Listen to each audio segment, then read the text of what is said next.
Hey Tezotopia fans, it's Mac here, and today I want to go ahead and just show you guys a few tips and tricks that I use when going through the Tezotopia marketplace, how to go ahead and spot the good deals, and check out the awesome Uno products. So let's go ahead and jump right in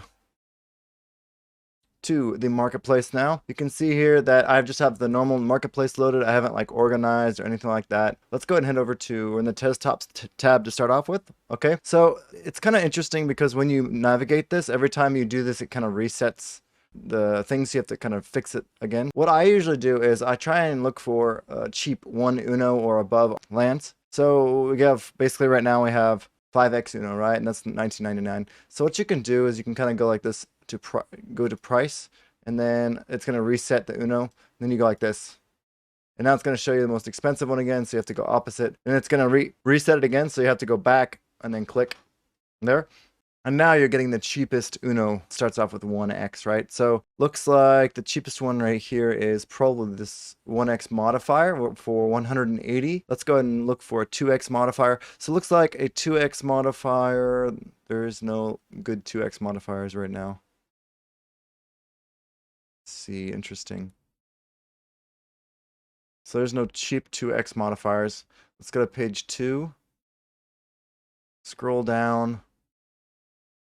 It's really important when you're in Tezotopia to pay attention to the Telegram. Lately, I haven't always been had the time to go in and check, and there are changes to some tokenomics and things like that, which you really need to make sure you're aware of before you go ahead and jump in and buy stuff. For example, the machinery tokenomics and the GIF.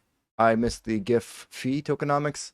So on the star base itself, there's actually no fee for some reason when you withdraw your stake or whatever. So basically, yeah, you just need to be careful that you pay attention to the tokenomics, you research everything first, and ask questions in the Tezotopia chat. So let's go back to page. So when you go back here, it doesn't really save any of your stuff in the cache, so you're going to have to reset it again. There we go. Go ahead and scroll down. Let's go to page, what page are we on? Page 4. Let's try and look for the cheapest 2x Uno modifier. Okay, so it looks like it jumps up in price to about 2,000 Tez. So, okay, here's a 2x modifier for 777,699. So I would definitely try to go for, it's definitely cheaper just to try and get, looks like the 1x modifier here. And then I would get one of these 1x modifiers, and then go ahead and what we can do is search for machinery and try and go for like a high machinery rating, because machinery is the next scarcest resource. So let's go all the way down here to 0. And it's already sorting by price, lowest price. So you can get a nice 7x machinery for 139 Tez, right? Then you can go ahead and you can get a nice Uno modifier for about 180 Tez. So with this one and with the other one, it's much cheaper than buying the 666 Tez top. So yeah, just be careful. Make sure you pay attention and realize that machinery and Uno are your biggest modifiers. Energy is dirt cheap, and minerals are pretty cheap as well. So try and get the best modifiers you can. Looks like the best idea is to buy this really cheap machinery one. I'll go ahead and purchase it right now. And there we go. So I went ahead and purchased that one. So the next cheapest one is the 7x right here, because I have a lot of Uno modifiers. I like the machines on this one. It looks like the little robots in the bath. I like that. Woohoo, swishing in the bathtub. Okay, anyways, let's go ahead and head over to units, and I'll go ahead and explain how to kind of get the best units for the cheapest price. And just remember, in January, they're going to be releasing more Uno artifacts, so it might be a better strategy to go ahead and wait until January in the new year to go ahead and purchase and try and get in these raffles for the Uno artifacts. Okay, so with these units, I recommend you kind of go try and get wave 0 if you can, or wave 1. So wave 0 is pretty much only spies, I think. So actually, is there any wave 0s? Just wave 0s? Yeah, there's no wave 0s. So wave 1 here looks like this is actually the cheapest the cheapest products you can get. So sorry, not the cheapest. These are the cheapest wave 1s you can get, which is 45 Tez. And this means you're going to be attacking first. It's kind of like, if you think about Pokemon terms, it's like a quick attack kind of thing. Quick attack. And then there's like the runes that give you even faster attack speed than that. So those are under the collectibles, all right? So here you definitely want to try and collect the wave 1 while they're cheap, and there's not going to be any wave 1s coming out anymore unless they decide to release them like on the special event or something like that. You're not going to be able to make them at your starbase. You can only make, I think, wave 2 and above. So even if you have machinery and things like that to create units, you cannot get the wave 1s. So these wave 1s are going to be very, very sought after. So it's highly recommended. Even these light sentries are very, very important to get. And actually, I think they're underrated, honestly. Well, they have 3 attack. It's not bad. So yeah, I think this 45 one is actually a pretty decent deal. So 15 Tez. I'm not going to buy it because I already have a lot of units, but I don't know how many we need exactly. But also these hog toads seem to be very, very powerful. It's about twice as powerful as those those units, and they have more experience and everything. So yeah, you can see it has like 3 times as much experience, and it has about twice as much attack. So it's about 4 times the price. So you could get, one tactic is to go ahead and get 4 of these and just knock out the floor, or you can pick up 1 of these. I would probably recommend getting 4 of these over getting 1 of these, just looking at the price range. It's always better to have more units, I think. I don't know what the maximum amount of units in battle is. Mini-Mac might also be a good idea. It's pretty powerful. And Mini-Mac is rare. It's pretty popular. So, yeah, and has really high accuracy as well. So, yeah, much better accuracy than the Hog Toad. And better accuracy than that guy. So it's about double the accuracy. But it's really expensive. It's just that the unit is very rare. It's just a miniature version of me. Oh.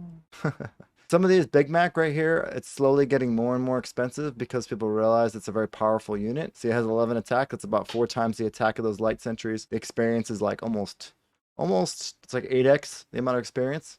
So, and the defense is really high as well. So it's definitely, plus it's wave 1, so it's definitely a good idea to try and grab these Big Macs if you have a large amount of XTZ. Not financial advice, of course. Only if you want to be a Baron on Tezotopia, you can go ahead and get these. Katoshi is one of the rarest units and the highest experience of all units that I've seen so far. I'm not sure how powerful he is, but I knew that with the higher experience, you can basically, if he gets the level 100 experience, he can go mine in the mines. So you can send Katoshi to be an Uno worker, retire him early from combat. Also, he can have better, I think, tactics is what it does. So there's going to be various tactics and things like that for higher experience level. So he's kind of like a commander type for sure. They're going to have the diplomats, and then you're going to have Katoshi's probably going to be like a really powerful commander. Okay, let's go ahead and head over to Artifacts. And like I said, in January, they're releasing more Uno Artifacts. So I definitely recommend waiting to for January, because right now, Uno Artifacts are ridiculously expensive. There was some people who bought Uno Artifacts back in the day, and they are now ghost accounts. There's literally only 1, 2, 3, 4, 5, 6, 7, 8, 9 Uno Artifacts on the market right now. And yeah, these are really, really, really expensive. So you can actually buy the 1 Uno land for, I think, much cheaper than just getting this. So I don't recommend buying any of the Uno products right now. Autumn Pixel Tree is kind of cool, but yeah, it's way too expensive. This Floating Island, I really like, but it's just too expensive for me as well. So go ahead and, well, machinery is also one to look out for. You want to get at least 1 or 2 high machinery ratings so you can go ahead and build the Uno factories. And it looks like they're all bought out right now. Oh, sorry. There we go. Oh, this one's really popular right here, and it has a really high Uno machinery rating. So 165, 164. Actually, I probably should have got this over getting the last one. It's about the same, though, I think. How much did I spend on that? Dashboard. Oh, it doesn't say. Marketplace, stats, event, buy, sell. Oh, yeah, so I got this one for 139, says, right? And then this guy, this bad boy right here was, Joab Tezotopia Factory. It's actually a little bit more expensive, but it has a little bit higher, machinery modifier. So, I don't know. It's kind of a catch 50 or something like that, whatever they call it. So anyways, just kind of look out for low priced Uno artifacts that have a good machinery rating. And you can kind of see this one right here is a little bit overly priced. It's basically strip club prices right here. So I wouldn't go there if you don't want to get ripped off. Go ahead and get the Joab Factory. That seems to be the best deal on the market right now. This one also seems reasonably priced as well. What else we got?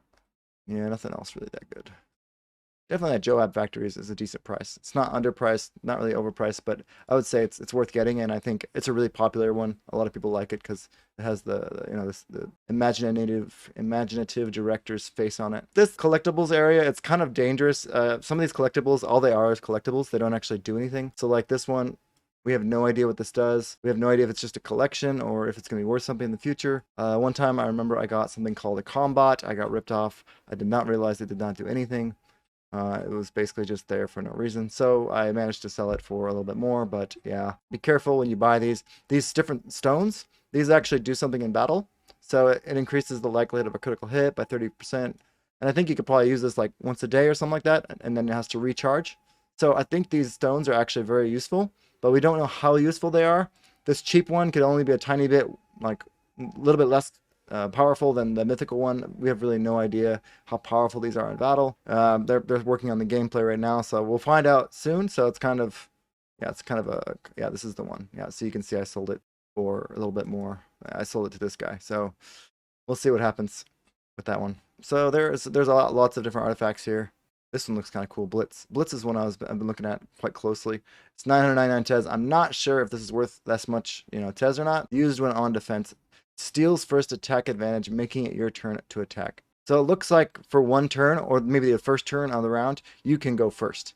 So it kind of, if you only have level 2, what do you call it? You only have the wave 2 units or something like that, or you both are tied at wave 1, Blitz will actually give you the advantage. So it might be a really good idea to get Blitz, and that actually might be worth more than any unit you can get, It all depends on how the tactic, what kind of tactics you want to use. Gummy Skull, it's not worth anything. Yeah, I would just be careful about buying anything on this marketplace. If you're here to be a Tezotopia Baron, I would not buy any of these collectibles because we have no idea if they'll have any use at all in the future. Looks like this one's a redeemable item in the Pigs at War universe. So this one might be worth something, but I have no idea. This one looks like it's just a collection. So yeah.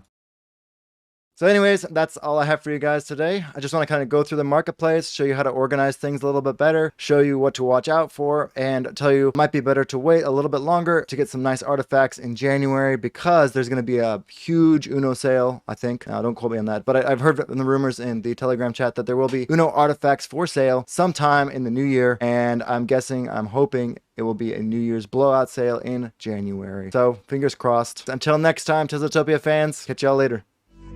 Bro, we need to pump it. Everybody, go to Twitter and hashtag the things, pump it.